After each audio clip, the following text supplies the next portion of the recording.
Imagine le Grand Annecy, on en est où? L'agglomération du Grand Annecy organisait jeudi 6 juin une grande restitution publique sur le projet de territoire du Grand Annecy.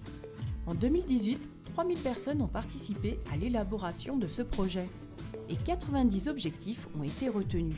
Élus et habitants, entreprises et associations, ensemble, se sont mobilisés pour amorcer un changement, celui de devenir à l'horizon 2050 un territoire exemplaire en matière de développement durable et d'innovation en Europe.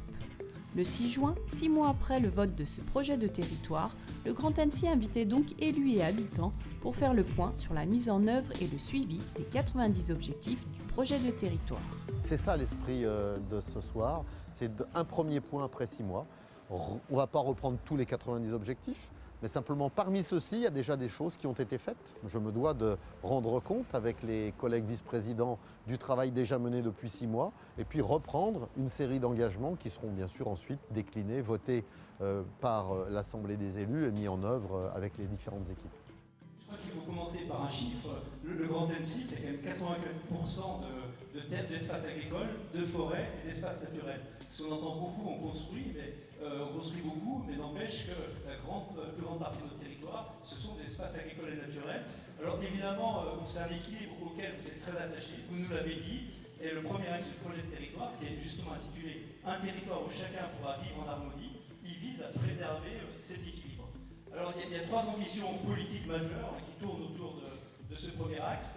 D'abord en matière d'aménagement, c'est ce qu'on a appelé l'agglomération archipel, c'est-à-dire développer des pôles secondaires autour du cœur de l'agglomération. Il y a aussi une ambition en termes de préservation de l'environnement, ce qu'on appelle l'agglomération nature, et une en matière de mobilité, l'agglomération apaisée.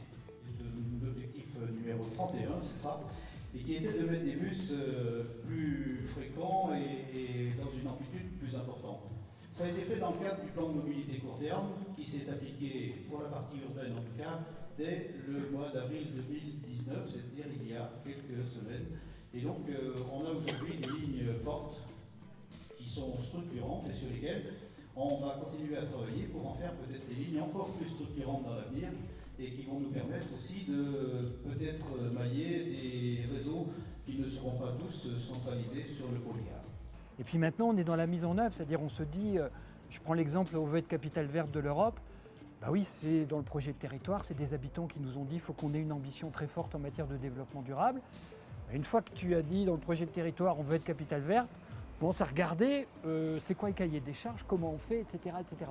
Donc on se rend compte qu'il faut du temps et qu'en même temps, la méthode qu'on a choisie, elle est absolument indispensable. C'est-à-dire qu'on n'y arrive pas si on n'arrive pas à fédérer un maximum d'énergie, d'habitants, de citoyens, d'entreprises pour faire avancer ça et y arriver.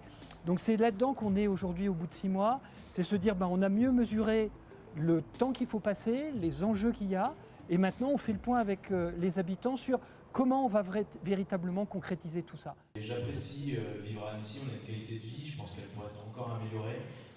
J'ai été étonné de voir autant de bouchons sur un si beau territoire. Je crois que ces 34 communes sont aujourd'hui sur un territoire géographique où il peut être quand même assez évident qu'on réfléchisse à notamment un transport par câble, puisqu'on est capable de faire en montagne pour un fonctionnement 3 mois par an. Je pense que c'est possible d'avoir cette réflexion pour les 180 000 habitants du bassin annécien, où là ça fonctionnerait 365 jours par an. Le Grand Annecy, c'est pour tout le monde, donc c'est aussi pour nos personnes âgées, qu'il ne faudra pas oublier aux côtés des personnes handicapées par exemple, et qui ont aussi des problèmes de mobilité, mais pas que.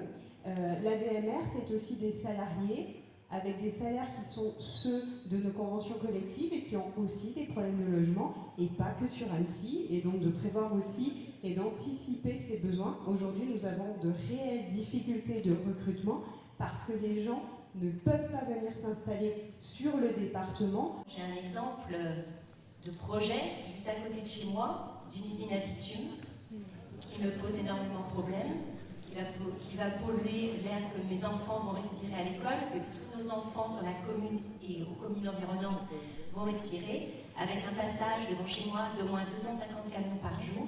Alors moi, mon imaginaire Annecy, c'est pas ça. Cette action de projet de territoire, elle nous oblige à une sincérité, à une transparence et à une association des gens qui est sans doute quelque chose qu'on n'avait pas mis en œuvre suffisamment aujourd'hui, qui est au cœur de ce projet et qui va nous obliger à changer la façon de faire de la politique au bon sens du terme. Et ça, j'espère qu'en sortant de cette réunion, les gens vont se dire on a des élus qui ont bien entendu le message, qui sont rentrés dans une phase de travail et qui veulent absolument qu'on y participe aussi. C'est cet effort de sincérité, je crois, de vérité qui est important ce soir. Vous voulez en savoir plus? Retrouvez toutes les infos sur la page Facebook Imagine le Grand Annecy.